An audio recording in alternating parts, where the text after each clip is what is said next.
존하시며 우리에게 생명의 근원이 되어 주시고 우리를 진리 가운데로 인도하시는 하나님의 은혜를 감사합니다. 이 기초 교리 공부를 통해서 우리가 새롭게 또 마음에 새겨지는 말씀이 있게 하시고 그 말씀을 통해 우리가 새로워지며 또 힘을 얻고 또 위로받으며 그 안에서 반듯하고 또 바른 진리를 우리가 배워갈 수 있도록 하나님들을 인도하여 주시옵소서. 곁길로 가지 않게 하시고 주님이 가르쳐 주신 그 진리의 길, 그 좁은 길을 우리가 늘 지키며 또 그 길로 걸어갈 수 있는 믿음의 실력이 있는 자들이 되게 하여 주시옵소서. 거룩하신 예수님의 이름으로 기도드리옵나이다. 아멘.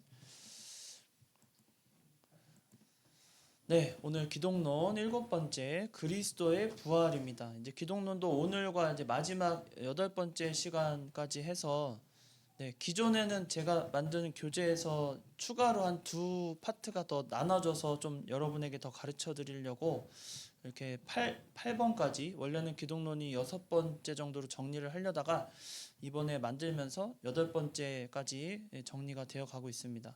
그래서 다음 주까지 하면 기독론이 또 마무리가 됩니다. 그래서 7번째 그리스도의 부활입니다. 우리가 지난 시간 그리스도의 그 고난에 대해서 많이 배웠는데요. 그리고 고난과 그 십자가의 죽으심 이후에 예수님께서는 3일 만에 부활하시는데 이 부활의 의미가 있습니다. 부활의 의미는 먼저 사망 권세를 이기셨다는 뜻이고 사망 권세를 이겼다는 것은 그리스도께서 무죄하시다는 뜻입니다. 왜냐하면 죄값은 사망이기 때문에 죄의 값은 반드시 사망이거든요. 근데 그 사망 권세를 이기셨다는 것은 죄가 없으시기 때문에 예수님께서 무죄하시다는 증거가 되고 또 무죄하시다는 증거는 그 율법의 요구에 완전히 순종하셨다는 뜻이 됩니다. 무죄하다는 것은 그 율법의 요구를 완벽하게 순종하느냐 아느냐거든요. 그래서 무죄하셨다는 그 의미는 율법의 요구에 완전히 순종하셨다는 의미가 됩니다. 또 율법을 완전히 순종하셨다는 뜻은 사람은 불가능한데 오직 하나님만이 가능하시기 때문에 하나님이신 증거가 된다는 겁니다. 그러니까 정리하자면 거꾸로 가면 돼요.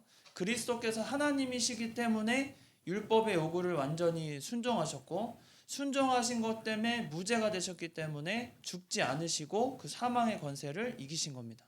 정리가 되시죠? 그러니까 부활의 의미를 거꾸로 생각하시면 돼요. 그리스도가 하나님이시기 때문에 율법의 요구를 다 순종하셨고 순종한 사람은 무죄한 거죠. 율법은 죄를 가늠하는 잣대이니까 율법의 요구에 완전히 순종하셨기 때문에 무죄하시고 무죄하면 또 사망 권세를 이긴 게 된 건 죽음을 맛보지 않아도 되니까 무죄하시다는 증거가 되고 그렇기 때문에 사망 권세를 이기셨다는 뜻이 됩니다.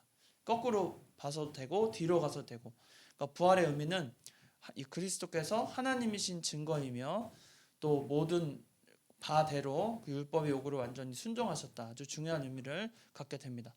부활의 특징은 몸의 부활을 하셨습니다. 그리스도께서 분명히 몸에 부활하신 겁니다. 그리고 말씀대로 3일 만에 살아나셨다는 거 말씀대로 그리고 성도 부활의 첫 열매가 되십니다. 주님의 부활은 그리고 이 부활은 구약의 출애굽 사건을 능가하는 대사건이 됩니다. 왜 이 출애굽 사건을 언급이 되냐면 그 구약 시대의 출애굽 사건은 어떤 사건입니까? 영원히 그 구속 상태.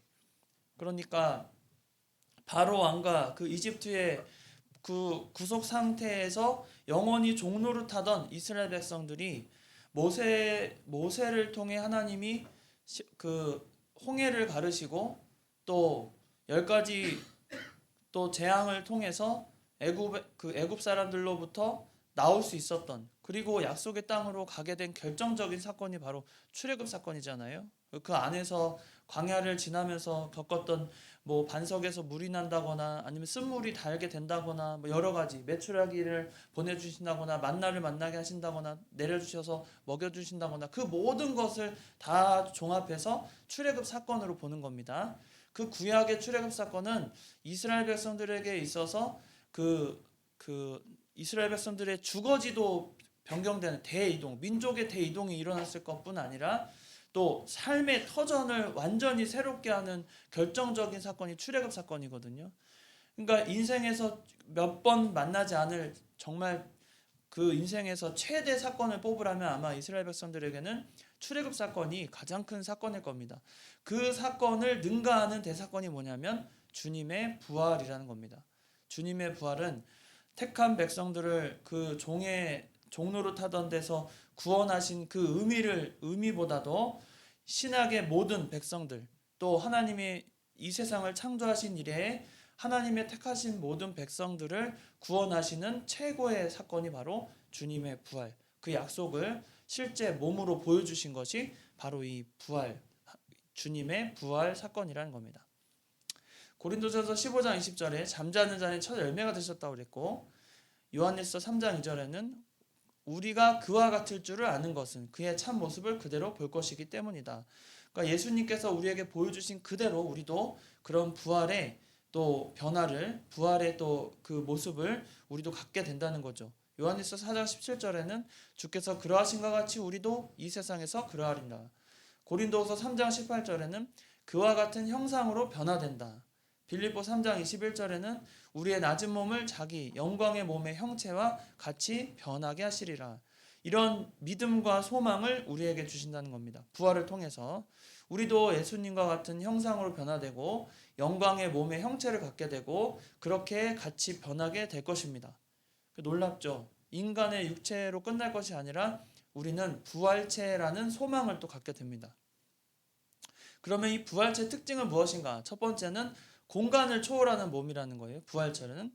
그래서 그 요한복음 20장 19절에 그날 곧 안식 후 첫날 저녁 때 제자들이 유대인들을 두려워하여 모인 곳에 문들을 닫았더니 두려워서 아무도 모르게 문을 닫고 안에 조용히 있었던 거예요. 그때 예수님께서 오사 가운데 서서 이르시되, 그러니까 문을 닫아서 아무도 출입할 수 없도록 조용히 있었는데 예수님께서 평안하느뇨 하면서 딱 등장하신 거예요. 그래서 공간을 초월하시는 몸이 된다. 공간을 초월한다. 아, 멋진 일이 있을 것 같아요. 공간을 초월한다. 우리가 생각만 하면 거기에 짠 나타난다고 생각해 보세요. 아, 저기 오로라 보고 싶다. 캐나다 오로라 보러 가자. 근데 딱 내 앞에 오로라가 펼쳐지는 그 공간을 초월하는 몸이 된다. 뭐 그냥 상상이 아니라 부활체의 특징입니다. 그리고 요한복음 또 26절에 보면 문들이 닫혔는데 예수께서 오사 가운데 서서, 문들이 분명히 닫혔다고 표현했는데 예수님께서 가운데 서서 너에게 평강이 있을지어다 이렇게 표현하신 겁니다. 그리고 시간을 초월합니다. 공간뿐 아니라 시간도 초월하셔서 장사 지낸 바 되셨다가 성경대로 사흘 만에 다시 살아나사 게바에게 보이시고 또 후에 12 제자에게와 그 후에 500여 형제에게 일시에 보이셨습니다. 이 500여 형제에게 일시로 보이셨다는 것은 500명이 모인 곳에 보인 게 아니고요. 500명이 각자 어느 곳에 있었는데 동시다발적으로 예수님께서 보이셨다는 거예요. 일시적으로.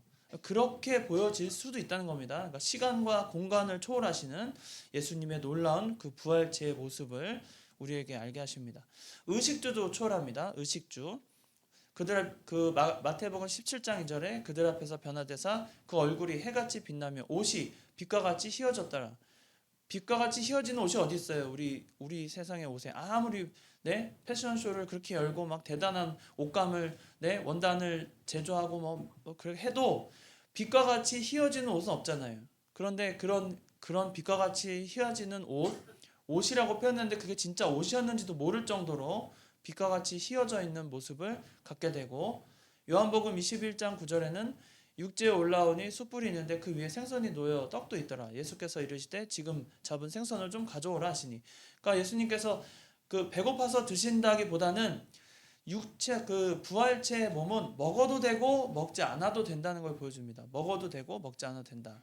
누가복음 24장 41절에 그들이 너무 기쁨으로 아직도 믿지 못하고 놀랍게 여길 때에 이르시되 여기 무슨 먹을 것이 있느냐. 예수님이 말씀하신 거예요. 이에 구운 생선 한 토막을 드리니 받아서 그 앞에서 잡수시더라. 같은 사건을 표현한 건데 이때 그 생선을 드신 것은 예수님께서 드셔도 되고 안 드셔도 되는데 그 모든 것을 초월하신 모습을 보여주시기 위해서 친히 또 육체를 입고 다시 부활하신 걸 보여주시기 위해서 드신 것입니다. 그래서 의식주를 초월하는 몸이시라는 거예요.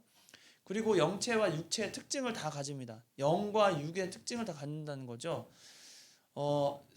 누가복음 24장 39절에 내 손과 발을 보고 나인 줄 알라. 실제로 손과 발을 보여주신 거예요. 또 나를 만져보라. 만져볼 수 있는 거예요.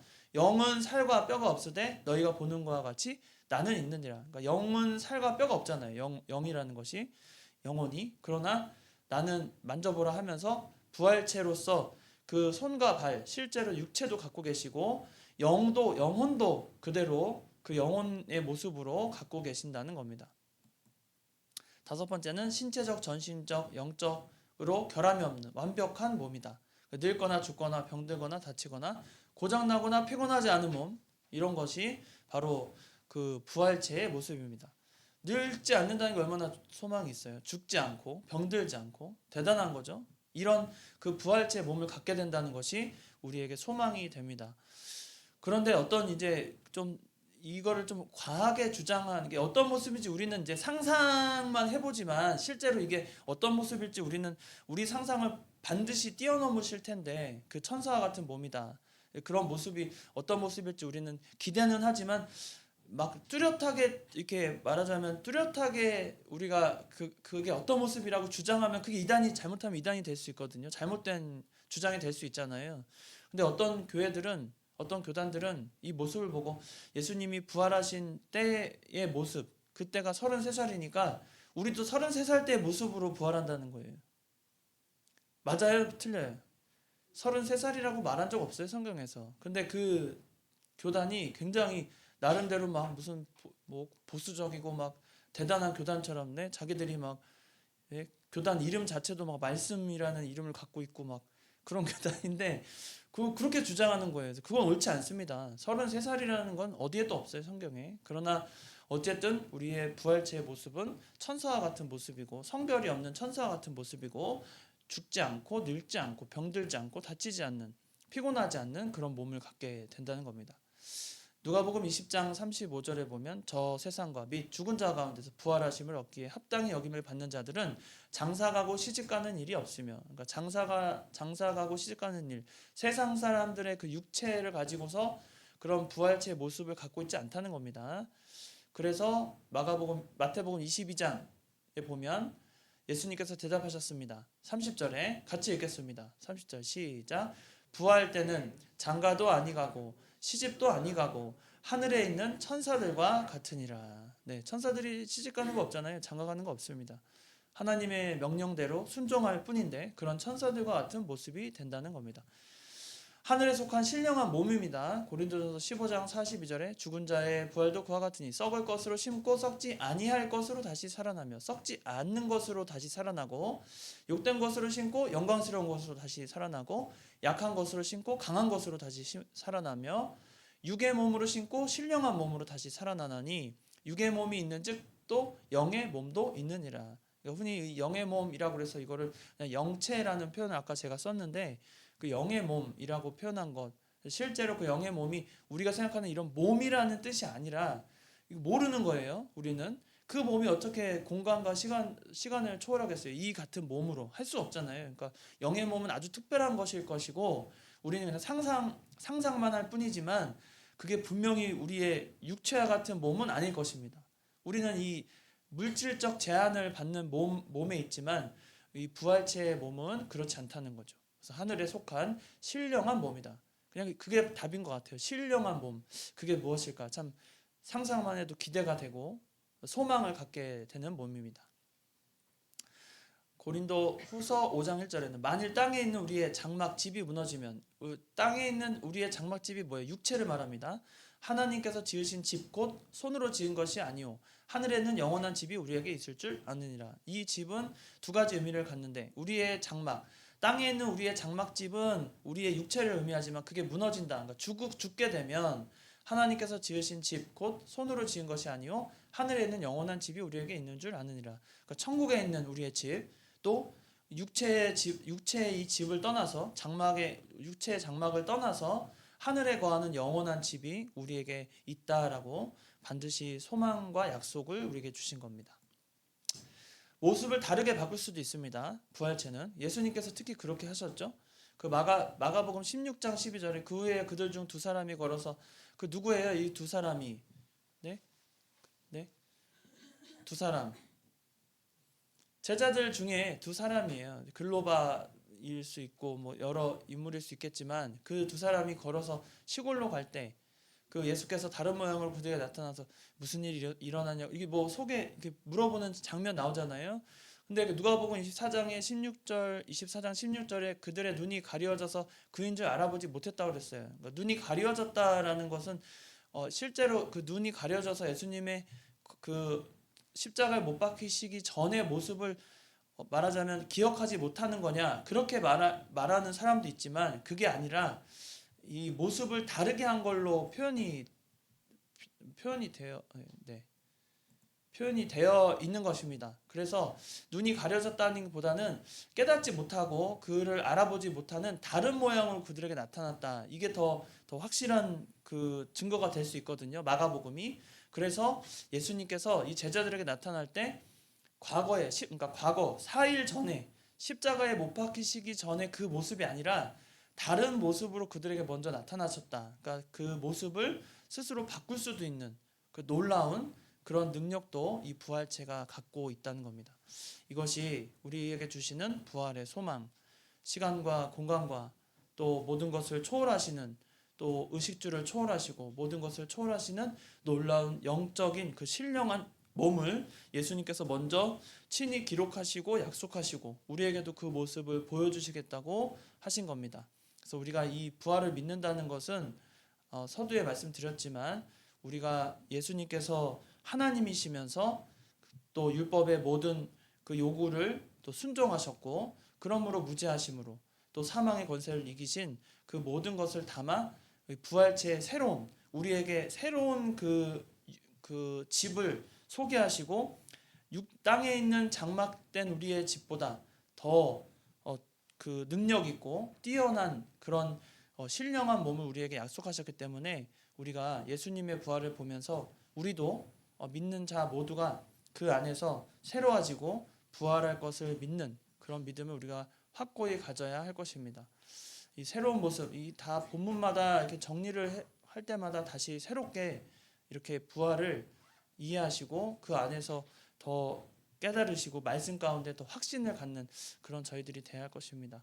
다음 주는 이제 마지막 기독론으로 그리스도의 승천 그리고 현재 사역과 장래 사역이 잘못된 미래의 사역 장래 사역이 아니라 미래의 사역 현재와 미래의 사역에 대해서 다음 주 배우도록 하겠습니다. 기도하고 마치겠습니다. 살아계신 하나님 아버지 오늘도 변함없으시고 영원히 우리와 함께 하시며 예수 그리스도의 부활을 통해 우리에게도 참된 그 신령한 몸이 예비되어서 우리가 육체적으로 또 한계가 있는 이 몸을 벗어나서 예수님께서 부활하신 것 같이 우리도 부활의 소망을 갖도록 인도하시고 역사하신 것 감사합니다. 우리가 이 믿음을 가지고 예수님께서 보여주신 참된 부활의 그 모습을 그 부활의 모습과 능력과 그 모든 지혜를 우리가 배워서 우리도 부활할 것을 믿고 소망을 갖고 믿음으로 사는 저희들 되게 하여 주시옵소서. 거룩하신 예수님의 이름으로 기도드리옵나이다. 아멘. 마쳤습니다.